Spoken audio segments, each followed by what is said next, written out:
Dober dan. V prazničnem Martinovem tednu smo se poslanci sestali na mini plenarnem zasedanju v Bruslju. Ne boste verjeli, toda v Belgiji je četrtek celo dela prost dan. Vendar ne zaradi mošta in vina, ampak v počastitev konca Prve svetovne vojne. 11. novembra 1918 je bilo namreč podpisano premirje med zavezniki in Nemčijo. Kljub prazniku pa je delo v parlamentu normalno potekalo in v nadaljevanju vam bom na kratko predstavil glavne teme, ki smo jih obravnavali. Finančna kriza je izpostavila številne pomanjkljivosti v delovanju in nadzoru nad finančnimi sistemi. Na tokratnem zasedanju smo poslanci po skoraj leto dni intenzivnih pogajanj sprejeli novo zakonodajo na področju hedge skladov in skladov zasebnega kapitala. Delovanje obeh skladov je bilo doslej regulirano zelo ohlapno. Parlament si je v celotnem procesu priprave zakonodaje še posebej prizadeval za to, da bodo nova pravila izboljšala ekonomsko stabilnost in varnost investitorjev. Direktivo, ki določa, kakšna naj bo višina osnovnega kapitala, registracijo in poročanje nadzornim organom, bodo morale članice prenesti v svoj pravni red do leta 2013. Upamo lahko, da bodo hedge skladi tako bolje izpolnjevali svojo nalogo, to je zavarovanje premoženja pred izgubo vrednosti.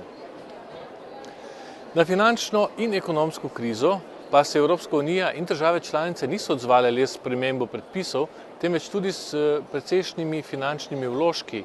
Eden od načinov stimuliranja gospodarstva je bil Evropski energetski program za oživitev gospodarstva, v katerega so članice financirale raznovrstne energetske projekte.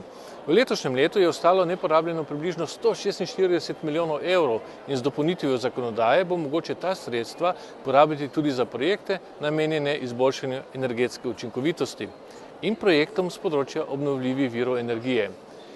Možna področja uporabe so prenova javnih in zasebnih stavb, investicije v javni mestni promet, v izboljšanje javne razsvetljave in podobno. Poslanci smo sicer že leta 2009, ko je bil načrt prvič predstavljen, zavzemali za to, da se sredstva namenijo tudi za ta področja. Takrat žal nismo uspeli, zato me toliko bolj veseli, da nam je to uspelo sedaj. Upam, da bomo tudi v Sloveniji znali potegniti iz teh sprememb čim več koristi za gospodarstvo, okolje in varčevanje z energijo. Eden od temeljnih elementov evropskega povezovanja je notranji trg in prost pretok blaga, storitev, kapitala in ljudi. Čeprav je bil v minulih letih in desetletjih dosežen kar velik napredek, pa enotni trg še zmeraj ne deluje tako, kot bi naj. Maja letos smo poslanci v posebni resoluciji izpostavili 20 glavnih vzrokov, zaradi katerih so oziroma smo potrošniki nezadovoljni. Komisija nam je sedaj predstavila 50 predlogov, kako izboljšati delovanje notranjega trga. Hkrati pa tudi poteka 4-mesečna javna razprava o prihodnosti notranjega trga in vabim vas, da se vanjo vključite in izpostavite vaše pričakovanja in zahteve kot podjetniki oziroma kot potrošniki. Plenarna zasedanja pa niso namenjena le glasovanju o zakonih, ampak tudi razpravi in izmenjavi mnenj med poslanci, predstavniki Evropske komisije in sveta o različnih področjih, na katerih bi bilo treba ukrepati. Denimo kmetje v EU, natančneje tisti, ki se ukvarjajo z živinorejo, se v zadnjem času soočajo z visokimi cenami hrane za živino, tudi žitaric, kar ogroža njihovo delovanje. Stroški hrane denimo v prašičereji predstavljajo skoraj 60% celotnih stroškov pridelave. Zato sem s skupino poslanskih kolegov, ki smo zaskrbljeni nad položajem živinorejcev, vprašal Evropsko komisijo, kako namerava ukrepati in jim pomagati. Predstavljam še dve temi, relevantni tudi za Slovenijo. Ena je pobuda Evropskega parlamenta za poenostavitev postopkov za pridobitev sredstev iz evropskih raziskovalnih programov. Tako bi lahko tudi manjše raziskovalne inštitucije lažje sodelovale v evropskih razpisih.